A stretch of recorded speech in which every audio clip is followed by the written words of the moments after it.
You've seen the movies, the world collapses, you grab your bug-out bag and escape to a cabin in the woods. It's a compelling story, the lone hero or family making a clean break from chaos. But for most people, in most scenarios, that plan isn't just flawed. It could get you killed. The reality is, bugging out is far more dangerous than Hollywood suggests. If everyone tries to escape, the roads become a desperate, unpredictable gamble. Myths about bugging out aren't just harmless, they can lead to catastrophic decisions. In this video, we're busting those myths and showing why, sometimes, the safest place to be is right where you are.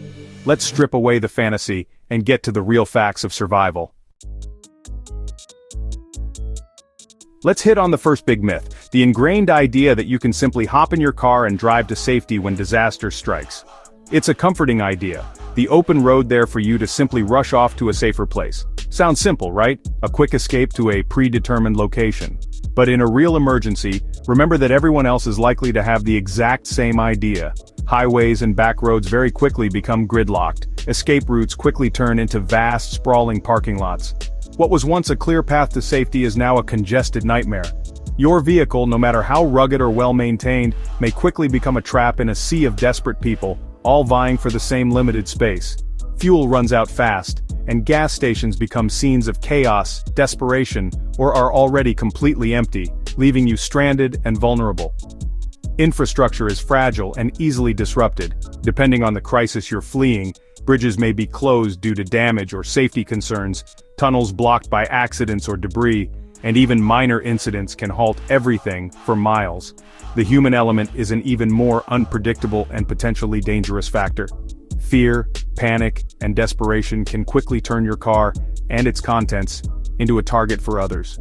Are you truly ready to defend your supplies, the food and water you need to survive, against people who have nothing left to lose and are willing to do anything to get it? Maybe, but it's not as simple or clear-cut as many envision in their minds. Communication can quickly fail. Radio signals get distorted, internet access disappears, and GPS may become unreliable or misleading. You're not making a strategic, calculated escape, you're simply joining a panicked herd, blindly following the crowd towards an uncertain future. A trip that should normally take just a few hours could easily stretch into days, rapidly draining your precious resources and exposing you and your family to a multitude of dangers. Now compare that scenario to the relative safety of staying home. You have existing supplies, a familiar shelter, and a degree of inherent security. You already know your home's strengths and weaknesses intimately, and you have the opportunity to reinforce it against potential threats. At home, you're not broadcasting your preparedness to every desperate person you pass on the road. It can allow you to maintain a low profile. Having immediate shelter from the elements creates a familiar and comforting environment, reducing stress and helping you think clearly to make rational decisions. You can continuously monitor local conditions through radio, news updates, and other sources, allowing you to make informed decisions, rather than simply reacting blindly to the surrounding chaos. Even if you somehow manage to reach your designated bug-out location, you may arrive exhausted, depleted of resources, and potentially injured or ill. Was taking that risk, enduring that hardship, and expending those resources truly worth it in the end? These are questions better contemplated before a crisis. The romanticized myth of an easy, stress-free drive to safety is, in reality, just that, a dangerous and potentially fatal myth. In the vast majority of crisis situations, roads will be impassable due to flooding, blocked by fallen trees, or simply too congested to navigate, becoming a dangerous drain on your already limited resources. Your vehicle, your supposed lifeline, can very quickly become a significant liability, stranding you in a vulnerable position. Understanding this fundamental truth is the crucial first step towards developing a safer, more realistic, and ultimately more effective preparedness strategy. For the vast majority of people, in most likely scenarios, bugging in, staying safely at home, is almost always the smarter, safer, and more sustainable move. That's not to say you shouldn't plan it as a contingency, but rather, for most it should not be option A. Don't allow Hollywood fantasies and unrealistic movie scenarios to lull you into a false sense of security, and potentially put you and your family in real danger. Prioritize preparing to stay put, fortifying your home and stocking up on supplies unless your immediate area is facing a truly catastrophic and unavoidable threat. Sometimes, in the face of uncertainty and chaos, the best and most effective plan is simply to fortify your home, gather your loved ones, and patiently wait out the crisis. Now, with that myth debunked, let's move on to the next big misconception in the world of emergency preparedness. Maybe you think, when the chips are down, the wilderness is inherently safer than the city during a crisis. That escaping to nature will solve all your problems. However, living off the land in the forest is not nearly as simple as many believe. In fact, it's much more challenging than most even imagine, even for the well-trained survivalist. Especially if we're talking about any considerable length of time. Exposure to the elements is your first enemy. It can creep up on you quickly. Weather can kill, and it does so without prejudice. Even if you're just wet and cold, hypothermia can set in rapidly, impairing your judgment and leading to further mistakes. Building shelter takes skill, knowledge, and a significant amount of energy, and natural shelters are rare, often inadequate, or even risky to occupy. The wilderness is home to animals, many of which are predators, and it can also attract desperate people, fleeing the same crisis you are. These individuals may see you as a threat to their survival, or simply as a target of opportunity. Solitude in the wild, while seemingly peaceful, often translates to vulnerability. There are no locked doors to deter intruders, and no neighbors to call for help if you're in trouble. Constant alertness, the need to be ever vigilant, drains your energy reserves and erodes your morale over time. At home, you have solid walls, providing a sense of security, a roof over your head, shielding you from the elements, and crucially, the ability to rest and recover, essential for clear thinking and effective action. You can focus on essential tasks, on preparing and planning, like securing water, stockpiling food, and reinforcing your home's security, instead of just desperately trying to survive each passing night. Familiarity reduces stress, allowing you to operate more efficiently, and helps you make better, more informed decisions under pressure. Hygiene is significantly easier to maintain at home, which is absolutely critical for preventing the spread of disease. In the wild, staying clean is a constant uphill struggle, and even a minor lapse in hygiene on a wound can quickly turn deadly due to infection. The romantic idea that the wilderness is a safe haven, a refuge from the storm, is a dangerous illusion. True survival in the wild is a relentless, grinding struggle against the elements and other threats. It's not a peaceful retreat, a vacation from the pressures of modern life.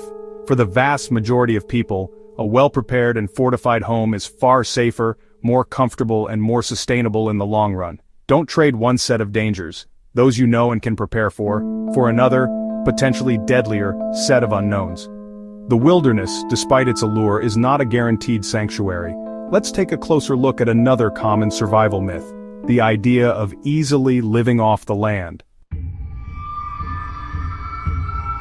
The myth of living off the land is everywhere. Just forage, hunt, and fish, right? In reality, foraging is daunting and risky. Misidentify a plant and you could get sick or die. Edible wild plants are out there and plentiful if you can identify them all, but they are also seasonal and often low in calories. You may burn more energy searching than you gain from eating. Unless you have a very refined skill set in this area, it will likely be much harder than you believe for sustainment. Hunting and trapping take years to master. Most people overestimate their skills. Animals are elusive, and in a crisis, game becomes even scarcer. You're competing with other hungry people, not just nature. Fishing requires knowledge gear and clean water, none of which are guaranteed. Processing game is messy, attracts attention, and requires skill. Compare that to a well-stocked pantry at home, months of safe, reliable food.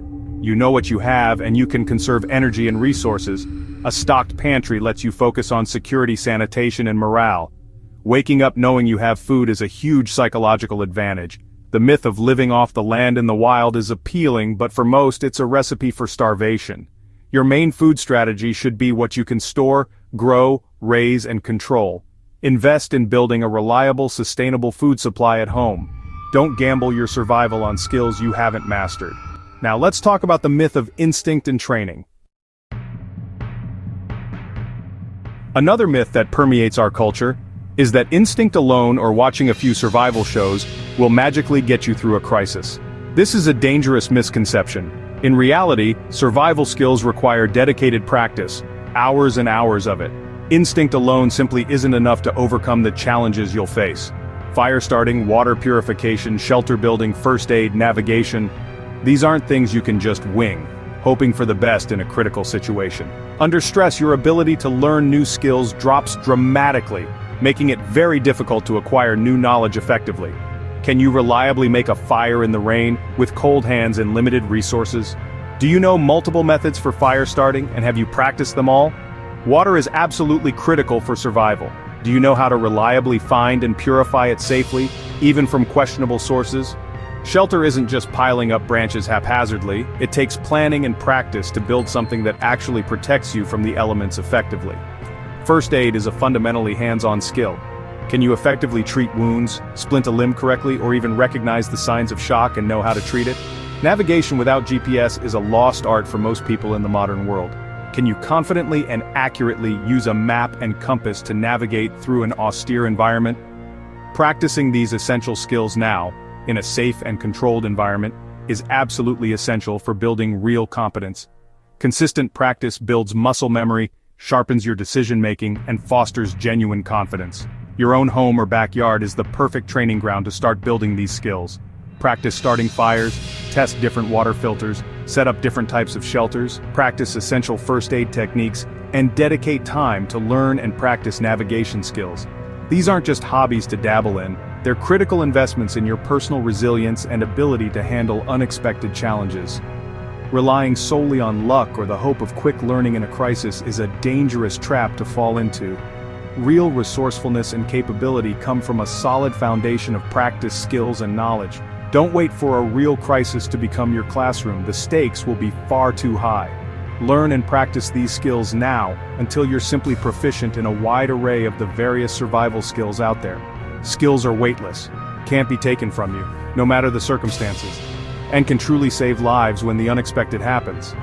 The time to prepare and learn is always before disaster strikes, not during. Don't let overconfidence and a false sense of security be your downfall. Next, let's bust the myth of the magic bug-out bag and its supposed all-encompassing power.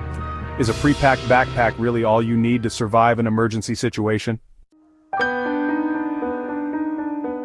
Many believe a well-stocked bug-out bag is the ultimate survival solution, but a bob is designed for short-term emergencies, 3, maybe 4 days. What happens when your food, water, and supplies run out? The bob is a lifeboat, not the ship itself. Relying on it for long-term survival is a critical mistake. Your home is where you can store bulk supplies, tools, and comfort items. You can't carry a month's worth of food and water on your back, but you can store it at home. Your home should be your fortress and main supply depot. The bob is for when staying home is impossible, not your primary plan. Focusing only on the bob creates a false sense of security.